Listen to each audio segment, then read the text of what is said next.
Good morning বন্ধুরা। আজ 5 জানুয়ারি সোমবার।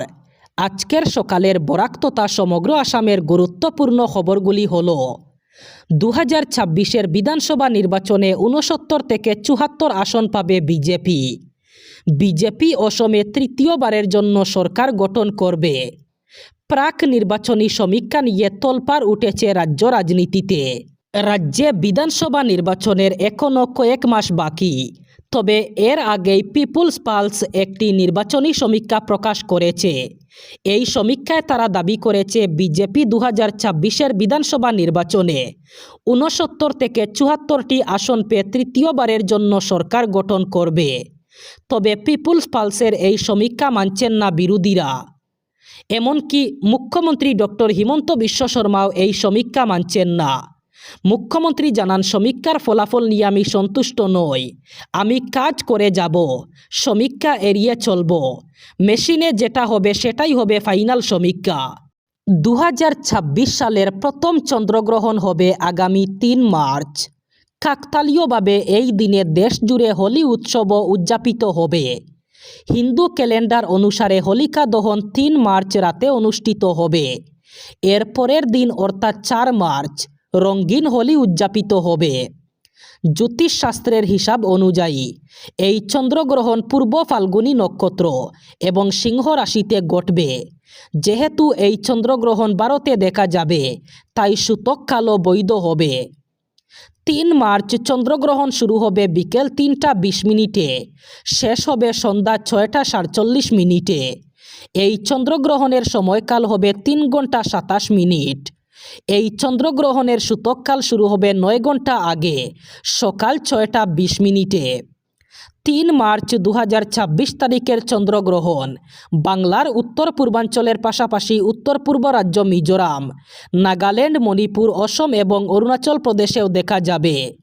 জ্যোতিষীরা এই স্থানগুলিতে বসবাসকারী লোকেদের বিশেষ সতর্কতা অবলম্বন করার পরামর্শ দিয়েছেন। রাজ্যে গত কয়েকদিন থেকে শুরু হয়েছে শীতের খেলা। এই খেলা অব্যাহত বরাক উপত্যকায়ও। জমশেপ শীত।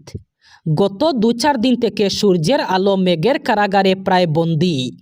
বরাক উপত্যকার 3 জেলায় কাকবুর থেকে সূর্যের দেখা নেই। বেলা যত এগিয়ে যায় মাঝে মধ্যে আকাশের মেঘ ভেদ করে আলোর রেখা দেখা যায়। তাও বেলা 12টার পর হালকা রোদ উঠে আবার মিলিয়ে যায়। দিনভর এটাই চলছে। আর শেষে বিকেল থেকে পরিস্থিতি আরও ভয়ানক। পৌষ সংক্রান্তির আগে যেন রিহার্সাল চলছে, যাকে বলে নেট প্র্যাকটিস। শীতের খেলা হবে পৌষ সংক্রান্তির আগে, এমনই আশঙ্কা শীত কাতুরে মানুষদের। মেঘের চাদরে ঢাকা সূর্য। সকাল হওয়ার সঙ্গে সঙ্গে পথচারীদের সর্বাঙ্গ ঢাকা গরম পোশাকে। কোট, ইনার, মোজা, সোয়েটার, মাফলার, জ্যাকেট, চাদর পরিহিত মানুষদের মিছিল চলছে শহরে গ্রামাঞ্চলে। সন্ধ্যার পর বহু সড়কের পাশে তরুণ থেকে বৃদ্ধ মানুষ আগুন জ্বালিয়ে শীতকে টেকাতে গায়ে উত্তাপ লাগাতে দেখা যায়। বিধানসভা নির্বাচনকে সামনে রেখে সংগঠনকে আরও শক্তিশালী করতে সর্বভারতীয় কংগ্রেস 5 রাজ্যের জন্য আলাদা আলাদা স্ক্রিনিং কমিটি গঠন করেছে। দলের তরফে প্রকাশিত এক প্রেস বিজ্ঞপ্তিতে জানানো হয়েছে, কেরল, অসম, তামিলনাড়ু, পুদুচেরি এবং পশ্চিমবঙ্গ এই 5 রাজ্যের জন্য স্ক্রিনিং কমিটি গঠন করা হয়েছে। প্রেস বিজ্ঞপ্তি অনুযায়ী অসম বিধানসভা নির্বাচনের জন্য গঠিত স্ক্রিনিং কমিটির চেয়ারপারসনের দায়িত্ব দেওয়া হয়েছে কংগ্রেস নেত্রী প্রিয়াঙ্কা গান্ধীকে। তার নেতৃত্বাধীন কমিটিতে সদস্য হিসাবে রয়েছেন সপ্তগিরি শঙ্কর উলাকা, ইমরান মাসুদ এবং শ্রীবেল্লা প্রসাদ। আসন্ন নির্বাচনে প্রার্থী বাছাই প্রক্রিয়াকে আরও সুসংগঠিত এবং বিশ্বাসযোগ্য করে তুলতেই এই কমিটি গঠন করা হয়েছে।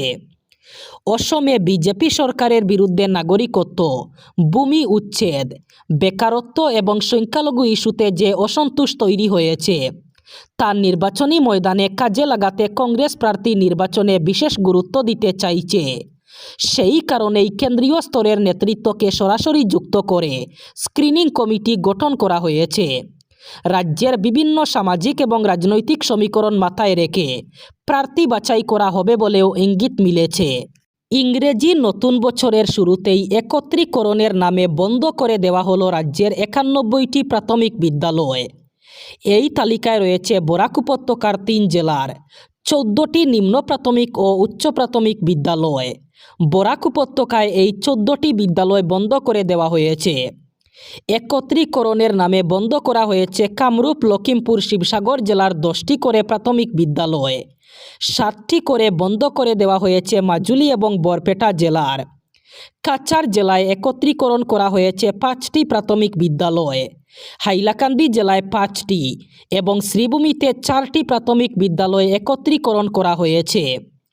অন্যদিকে ডিব্রুগড়, গোয়ালপাড়া, গোলাঘাট, যোরহাট, নোয়াগাঁও, নলবাড়ি জেলায় 3টি করে প্রাথমিক বিদ্যালয় বন্ধ করে দেওয়া হয়েছে।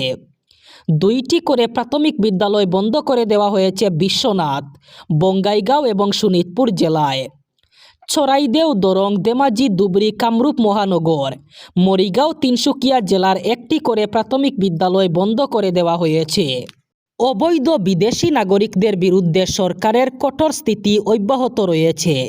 সীমান্ত পেরিয়ে অবৈধভাবে রাজ্যে প্রবেশ করা প্রতিজন বাংলাদেশিকে ফেরত পাঠানো হবে বলে ঘোষণা করেছিলেন মুখ্যমন্ত্রী হিমন্ত বিশ্ব শর্মা। রাজ্যে 1,60,000 বিঘা জমি বেদখল মুক্ত করা হলেও এখনও 12 লক্ষ বিঘা জমি অবৈধ বেদখল হয়ে রয়েছে। ফলে রাজ্যে উচ্ছেদ অভিযান অব্যাহত থাকবে বলে মন্তব্য করেছেন মুখ্যমন্ত্রী। রাজ্যের বিভিন্ন বনাঞ্চলে অবৈধ বেদখলকারীদের বিরুদ্ধে অভিযান অব্যাহত রেখেছে সরকার। শুধুমাত্র নিম্ন অসম নয়, উজান অসম এবং বরাক উপত্যকার বিভিন্ন এলাকায় বহুবার উচ্ছেদ অভিযান চালানো হয়েছে। এই ধরনের উচ্ছেদ অভিযানের মাধ্যমে বনাঞ্চলের হাজার হাজার বিঘা জমি মুক্ত করেছে সরকার। গোয়ালপাড়া জেলার দুধনইতে এ নিয়ে প্রতিক্রিয়া ব্যক্ত করে মুখ্যমন্ত্রী বলেন, রাজ্যে উচ্ছেদ অভিযান অব্যাহত থাকবে। বর্তমানে হুজাই জেলার উচ্ছেদ অভিযান অব্যাহত রয়েছে। একটির পর একটি জেলাতে উচ্ছেদ অভিযানের মাধ্যমে বহু বিভাগ জমি বেদখল মুক্ত করা হয়েছে। এরপরেই শুরু হবে বরাক উপত্যকায় উচ্ছেদ অভিযান। ইতিমধ্যেই 1,60,000 বিঘা জমি বেদখল মুক্ত করা হয়েছে। এক ভয়ঙ্কর ঘটনা, ওড়িশার এক বেআইনি পাথরের খাদানে ভয়ঙ্কর বিস্ফোরণ। শনিবার গভীর রাতে ঘটেছে ঘটনাটি। শক্তিশালী বিস্ফোরণের জেরে কমপক্ষে 2 জন শ্রমিকের মৃত্যু হয়েছে। অনেকে আটকে রয়েছেন বলেও আশঙ্কা করা হচ্ছে।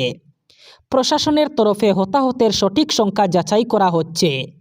জানা গেছে, টেঙ্কানলের গোপালপুর গ্রামের কাছে একটি খাদানে বিস্ফোরণটি ঘটে। স্থানীয়দের মতে অবৈধভাবে চলছিল খাদানটি। বিস্ফোরণের পর স্থানীয়রাই আহত শ্রমিকদের উদ্ধার কাজ শুরু করেন।